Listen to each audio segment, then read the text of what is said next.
Magandang hapon! Welcome to my YouTube channel, Captain Sakdalan at your service 24/7. Gagawa lang ng short video dahil siguradong mamimiss ko tong tugboat na to. Sign up ko bukas.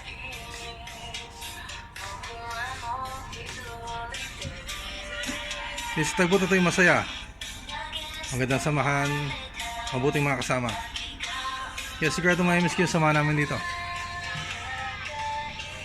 Hindi ko masabi, sana in future makabalik ulit dito dahil nag-enjoy ako dito. Madami akong natutunan mula nabigasyon, manyobrada, lahat dito ako natutunan sa mga mabuti kong kapitan, sa mga mabuti kong kasamang opisyal. Masaya. Dito ako nag-enjoy ng sobra. Yung mga sabi ko, dito talaga ako madaming natutunan. Lalo sa mga manyobrada.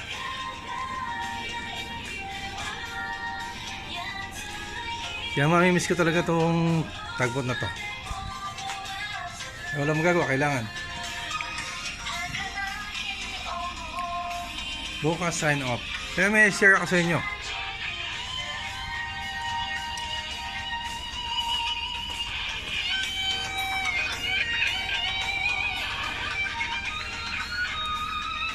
Ito yung chart catalog. I-share ko sa inyo kung ano yung pinaka-importanting parts paggawa ng voyage plan, sailing plan o passage plan. Itong chart catalog. Dahil kung wala kayong chart catalog, hindi kayo makakagawa ng sailing plan o voyage plan o passage plan. Ito yung important dahil nandito yung mga number of chart na gagamitin nyo. Buksan natin.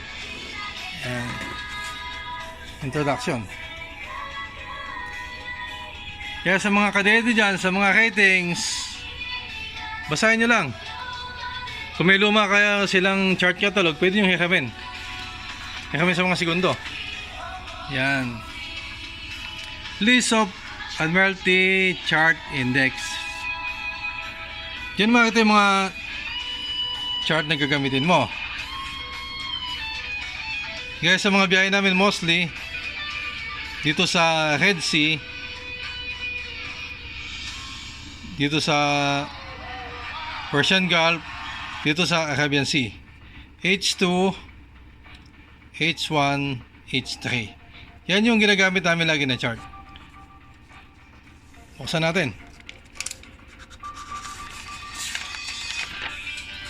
Dito yung mga distributors ng mga chart. Lahat ng bansa mayroon dyan. Basahin nyo lang. Lahat ng bansa nandyan.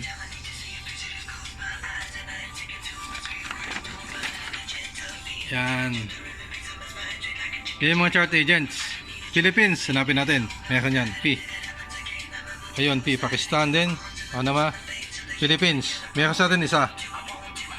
Kaya yung address, telephone number, kompleto.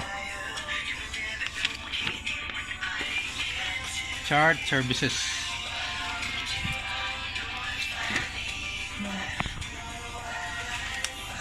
Balik tayo dito sa chart indexes.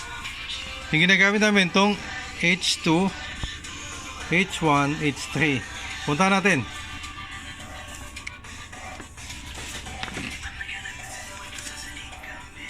Ito yung H2, yung Arabian Sea. Kunin nyo lahat ng chart na madadaanan nyo. Pati yung mga nasa loob na port. Gaya yan. Shalala Port, Mukalla Port. Yan tinatawag na Port of Refugee. Kung sakaling masiraan kayo, yan yung malapit na mga port. Dito Muscat,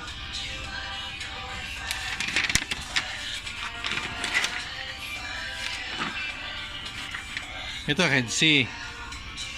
Then kunin lahat ng chart na madadaanan nyo. Yan dyan kompleto. Lahat ng numbers kunin nyo. Gaya dito 158 hanggang doon sa 2659, 2658, 2599.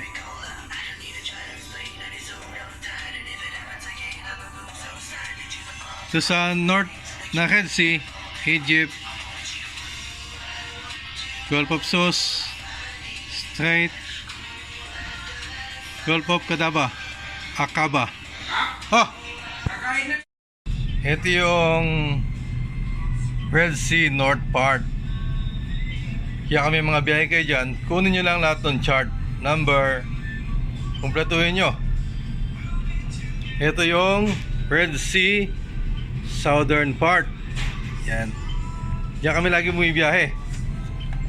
Mula dito sa Northern Red Sea, papunta dun sa Southern Red Sea. Lahat yan, dinadaanan namin. Yung mga port, nadadaanan nyo, gaya nito. Yambo Port, Abdullah Port, Jeddah Port. Kunin yung mga chart dyan. Lahat dyan.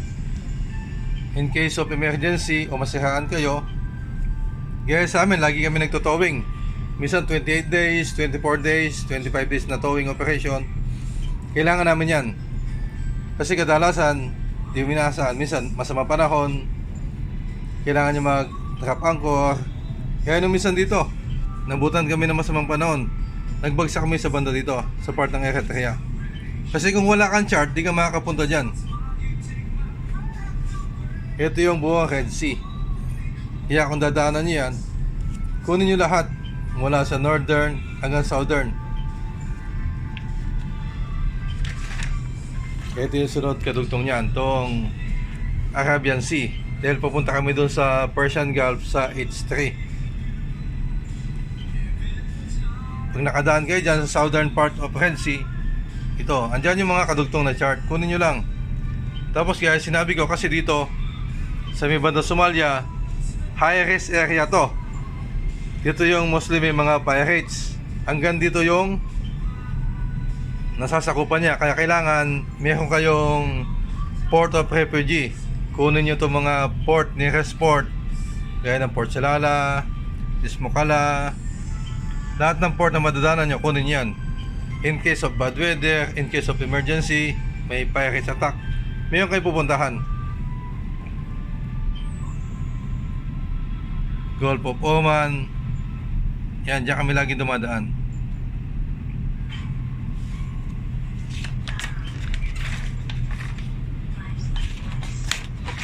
At dito, Persian Gulf. Dito madaming kalaban. Madaming may fishing vessel, madaming offshore vessel, running vessel. Dito talaga mapalaban kayo dito pag napadaan kayo dito. Tapos dito madaming platform. Dito sa Qatar, dito sa bandang Kuwait, madami dyan.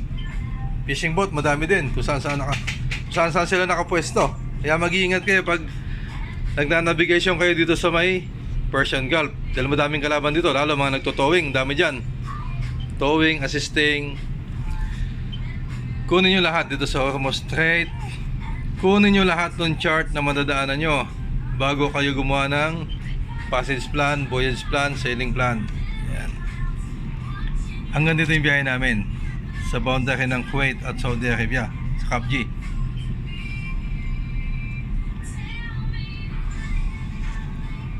Madali lang gumawa ng passage plan, voyage plan, sailing plan. Kailangan lang marunong kayong magbasa ng charts. At kailangan marunong kayong mag-join ng dalawang chart. Paglilipat kayo sa panibagong chart, wala ka ng posisyon kung sakop na ng panibagong chart na gagamitin nyo. Yung mga kadete dyan, umiram kayo sa segundo. Kaya huwag nyo inaway yung mga segundo nyo. Dahil sa kanila kayo makakairam ng chart catalog at saka mga lumang chart na pwede nyo gamitin.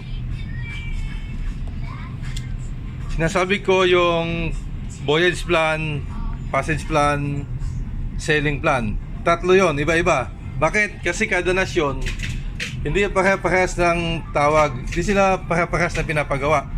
Kung sabihin sa'yo na gumawa ka ng passage plan, alam mo na, passage plan, ganito. Voyage plan, ganito din yon. Sailing plan, ganito din yon. Isa lang yon. Iba-iba lang sila ng tawag. Kasi yung Greek, Ukraine, Russia, Egyptian, Indonesia, Indian, Filipino, at iba pa. Iba-iba sila ng tawag. Sa passage plan, voyage plan, sailing plan. Ang importante, alam mo kung paano gawin. At ang importante dito, marunong kang gumamit ng chart catalog. Dahil kung hindi ka marunong gumamit ng chart catalog, hindi ka makakagawa ng voyage plan, passage plan, o sailing plan. Ginagawa ko to para sa mga kadete, sa mga ratings na gustong matuto. Hiramin nyo lang sa segundo nyo. Yung mga lumang chart, hindi naman ginagamit yon. Pwede kayo mag-practice habang nasa kabina kayo.